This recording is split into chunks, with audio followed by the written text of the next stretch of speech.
Welcome to prep Navodaya previous year questions के series में आप सभी का हार्दिक स्वागत है। प्यारे बच्चों, आज के वीडियो में हम लोग 2010 में पूछे गए कुछ प्रश्नों को डिस्कस करेंगे। Question number 66।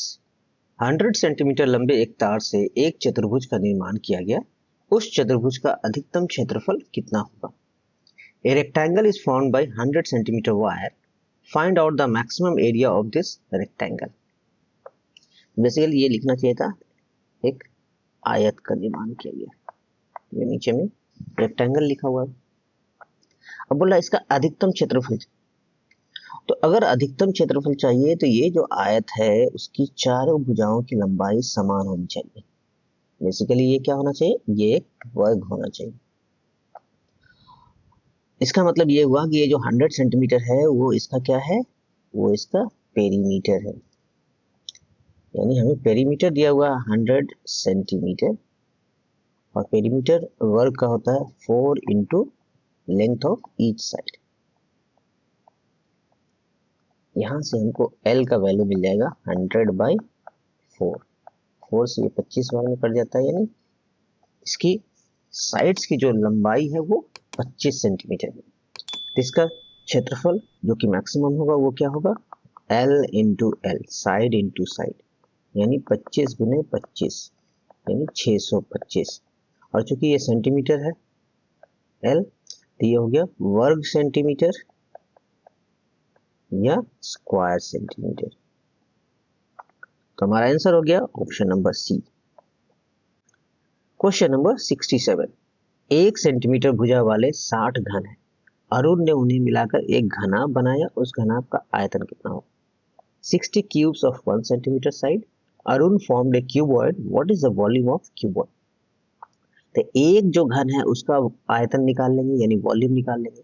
घन का आयतन का फॉर्मूला होता है L into L into L, यानी 1 सेंटीमीटर को 3 बार गुना करेंगे तो क्या मिलेगा हमको?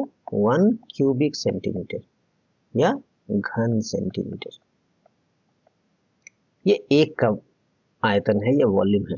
ऐसे ऐसे हमारे पास 60 है, तो हमारे पास जो नया घनाभ बनेगा उसका वॉल्यूम होगा, वो होगा 60 इंटू 1, यानी 60 घन सेंटीमीटर हो जाएगा, क्यूबिक सेंटीमीटर।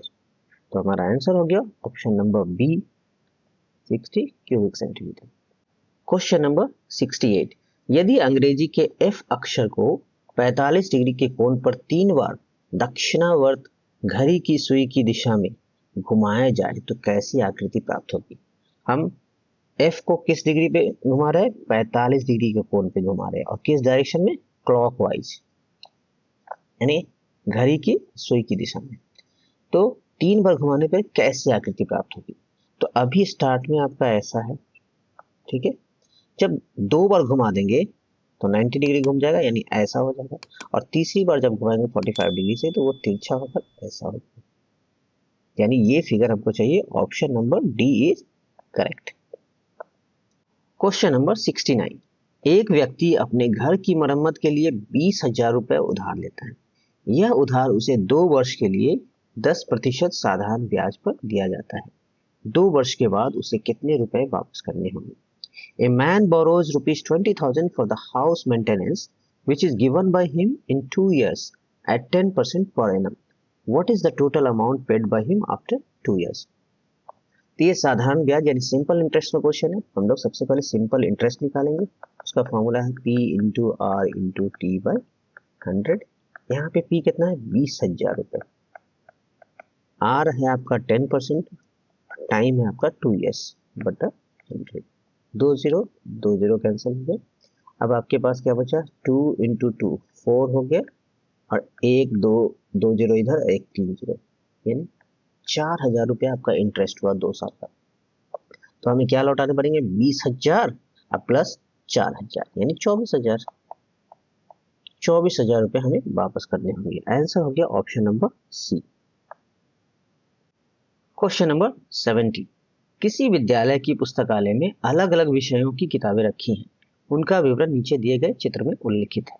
विषय है इधर, और ये जो सिंबल है इसका मतलब है 10 बुक, राइट। सिंबल्स देख के हम लोग पता कर सकते हैं गणित, विज्ञान, हिंदी, अंग्रेजी और इतिहास में कितने कितने बुक्स हैं। कितनी विषयों की 50 से अधिक पुस्तकें पुस्तकालय में रखी हुई। अब इसका इंग्लिश वर्जन देख लेते हैं। In a college library different subject wise book pictures details are given below. Subject दिया हुआ है और सिमिलर, ये जो सिंबल है वो 10 बुक्स का है और हमें पता करना है how many subjects have more than 50 books. तो आप अगर ध्यान देंगे 50 बुक्स का मतलब हुआ ऐसा ऐसा सिंबल कितना होना चाहिए, ऐसा सिंबल होना चाहिए 5 या उससे ज्यादा, मोर देन 50 बुक्स, 5 से ज्यादा होना चाहिए। तो 1 2 3 4 5 6 7, 7 है सिंबल, यहाँ पे एक ज्यादा 8 है, यहाँ पे 4 है, यहाँ पे 9 होगा और यहाँ पे 2 होगा। तो 5 से ज्यादा किसमें है, इसमें है, इसमें है और इसमें है, यानी 3 विषय ऐसे हैं इसमें 50 से ज्यादा बुक्स हैं। आंसर हो गया ऑप्शन नंबर बी। प्यारे बच्चों, आज की वीडियो यदि पसंद आई हो तो इसे लाइक करें, अपने दोस्तों के साथ शेयर करें एवं इस चैनल को सब्सक्राइब जरूर करें। धन्यवाद।